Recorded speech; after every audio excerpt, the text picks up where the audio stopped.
Good morning, hi everyone, welcome back to my channel. कैसे आप सभी लोग, आशा करती हूँ एकदम बढ़िया होंगे और मैं भी एकदम बढ़िया हूँ। यहाँ पर मैं सुबह सुबह, बड़ा बेटा स्कूल जाता है तो उसके लंच बॉक्स की तैयारी कर रही थी। और वैसे वो बॉर्नवीटा का दूध पी लेता है तो मुश्किल ही कुछ भी खाता है, और मैं उसके लिए आलू का पराठा बना रही थी। यहाँ पे साथ में अपने लिए चाय भी बना रही थी। अभी क्या है, यहाँ ज़ोर ज़ोर से हवाएं चल रही हैं और बिल्कुल भी फॉग वगैरह नहीं है। सुबह ही निकल आती है, 7 से 8 बजे धूप निकलने लगती है अच्छी वाली। और उसका स्कूल 9 बजे का है तो मैं थोड़ा लेट ही बनाती हूँ, 8 बजे तक उसका लंच बनाती हूँ और वो आराम से निकल जाता है। और इस टाइम पे छुटकू भी उठ जाता है। और अगर मैं सुबह से अपना ब्लॉग वगैरह स्टडी टाइम से बनाऊँगी तो मुझे लगता है बच्चे उठ के बैठ जाएंगे और मुझे पढ़ने नहीं देंगे। तो मैं उस टाइम पे अपना कोई भी स्टडी ब्लॉग वगैरह नहीं, सुबह मैं पढ़ती हूँ तो मैं भी अपना फ़ोन से ही पढ़ती हूँ, ऑनलाइन पढ़ती हूँ। तो मैं लाइट वाइट भी नहीं जलाती हूँ बिल्कुल भी, कि वो लोग उठ जाते हैं तो मेरी पढ़ाई डिस्टर्ब होने लगती है।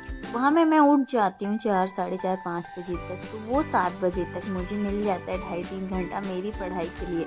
और उस टाइम पे मैं अगर थोड़ा सा भी लाइट जला के पढ़ाई करूँगी, मैं फ़ोन से पढ़ती हूँ तो लाइट की ज़रूरत नहीं पड़ती है और बिस्तर से भी नहीं निकलना पड़ता है। उस टाइम पे मेरी करंट अफेयर्स जो चल रही है, सुबह में सीरीज चला रखी है, वही मैं देखती हूँ। और थोड़ा बहुत मैथ भी हो जाता है कवर मेरा।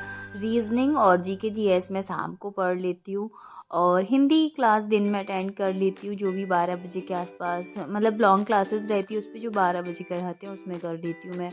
और बीच बीच में अगर टाइम मिलता है, बस मिलता नहीं है, टाइम बहुत कम मिलता है, बच्चों में खाना वगैरह रहता है और इन लोगों का नाश्ता वगैरह मैं आज बना रही थी। नाश्ते में आलू के पराठे और मेरी चाय बन चुकी थी।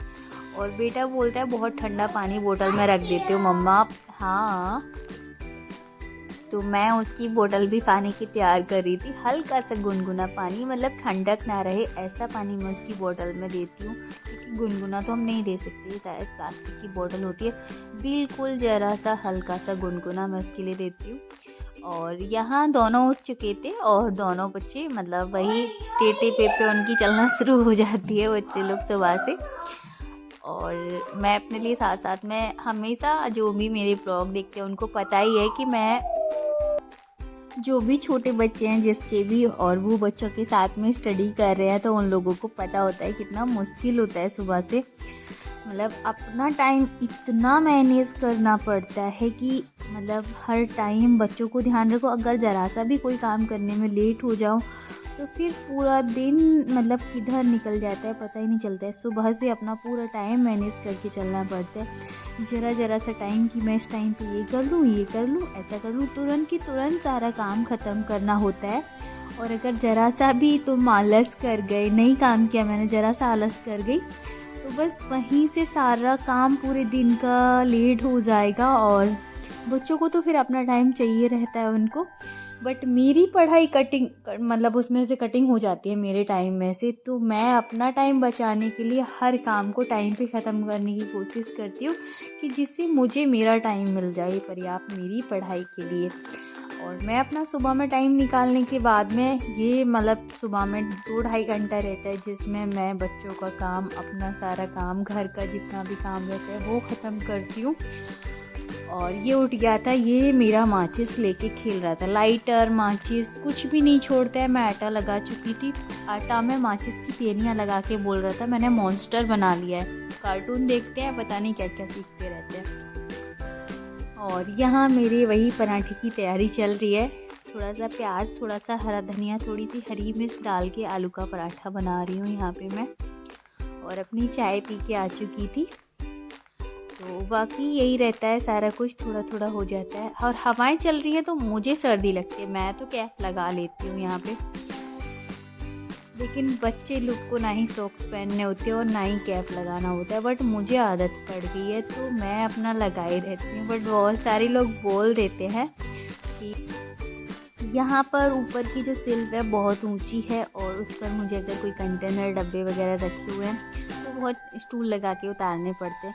और यहाँ घी बार बार गर्म करना पड़ता है। तो मेरे पास में प्लास्टिक का डब्बा था, आपको पता होगा, जो घी रखती है। तो अभी मैंने क्या किया, स्टील के डब्बे जो मेरे पास फ्री रहता है ना, उसमें मैंने रख लिया। कई बार मुझे गरम करके डालना होता है दाल में, सब्जी में, तो मैं बार बार गर्म करना होता है। तो मेरे पास में एक लोटा रखा हुआ था, तो उसमें मैंने कर लिया। बट मैं स्टील का डब्बा बोल रही थी, कंटेनर टाइप का छोटा लेने के लिए। बट ये जब भी मार्केट जाते हैं और मैं बताना भूल जाती हूँ, और बाद में ध्यान आता है हमेशा जब कुछ भी काम कर रही होती हूँ। तो ये मेरे को बहुत इजी लगता है कि इसमें रख लिया है। जितना मतलब ज़्यादा ही निकालती हूँ। कटोरी वटोरी छोटी होती है, और उसमें कई बार ना चम्मच जब कम रह जाता है तो चम्मच के वेट से ना झुक जाती है, तो फैल जाता है, और गैस पे नहीं रखने में आती कटोरी कई बार मेरे से। तो मैं सब ये देखो दिखाने आ गया था, माचिस की तीलियाँ आटा में लगा के मॉन्स्टर बना के तो मैं दिखा रही थी। और उस बड़े बेटे के लिए एक पराठा इनफ रहता है, थोड़ा बहुत उसमें से काट के वो खा लेता है यहीं, और बाकी पराठा लेके जाता है स्कूल। और मैं इन लोगों को नाश्ता करा चुकी थी, अपना झाड़ू पोछा करके आई थी, और बड़ा बेटा भी स्कूल चला गया था। तो हस्बैंड बोल रहे थे कि मुझे पराठा नहीं खाना है, मेरे लिए पपीता काट दो। तो मैंने पपीता काट दिया था। फिर मैं अपना नहाने चली गई थी, और नहा के आके मैंने हवन किया था।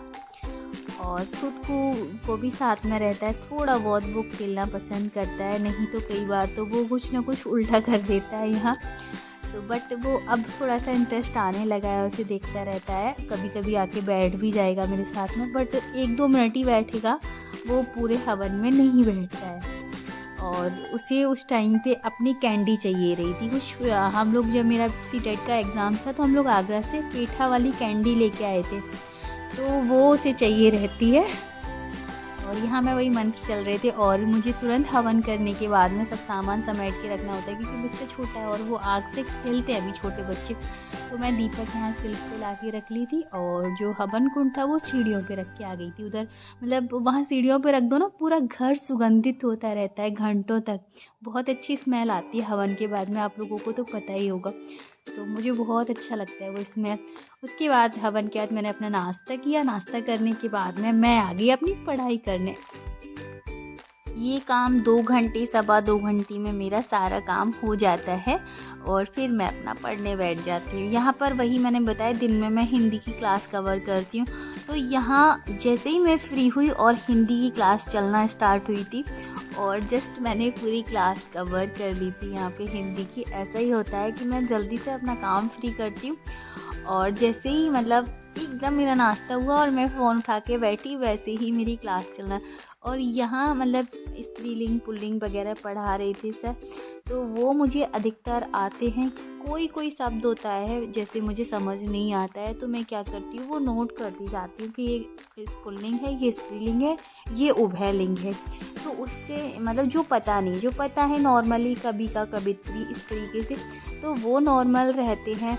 वीर का वीरांगना, और जैसे कि पुस्तक है स्त्रीलिंग है या पुल्लिंग है, तो पुस्तक हमेशा स्त्रीलिंग में आती है। और ये सब ऐसे मतलब आएंगे क्वेश्चन, तो मैं अपना अच्छे से तैयारी कर लेती हूँ। हिंदी को हम लोग छोड़ देते हैं कि हिंदी हमको आती है, हिंदी छोड़ना नहीं चाहिए। हिंदी को भी उतना ही पढ़ते रहना चाहिए, जो भी मतलब डेली पढ़ने से ना हमारा फ्लो बन जाता है। और अगर वो चीज़ पढ़ते रहते हैं, टच में रहती है, तो उस पर कवर ज़्यादा करते हैं। एक बार आँखों से निकल के जाती ना, हमने देखी कोई भी चीज़, और जब सामने आ जाए पेपर में तो हम कर लेते हैं आसानी से। या फिर हमने हाथ से एक बार लिखा है, नोट डाउन भी किया है, और हम बार बार उसको मतलब रिवाइज भी कर रहे हैं, देख लेते हैं ना। पढ़ने से क्लास अगर तुम लाइव ही देख रहे हो तो उससे बहुत फ़र्क पड़ता है कि हमने ये पढ़ा था, देखा आँखों से, सर पढ़ा रहे हैं। और अगर तुमको जो शब्द नहीं आ रहा है, अगर वो तुमने एक बार लिख लिया, इसका ये होता है, ये स्त्रीलिंग है, ये पुल्लिंग है, ये उभयलिंग है, अगर तुमको नहीं आ रहा है वो ज़रूर नोट करो। उससे इतना अच्छा मतलब पकड़ बनती एग्ज़ाम पे। तो वही मैं सब करती हूँ, और हम लोग मिलेंगे एक और न्यू वीडियो में।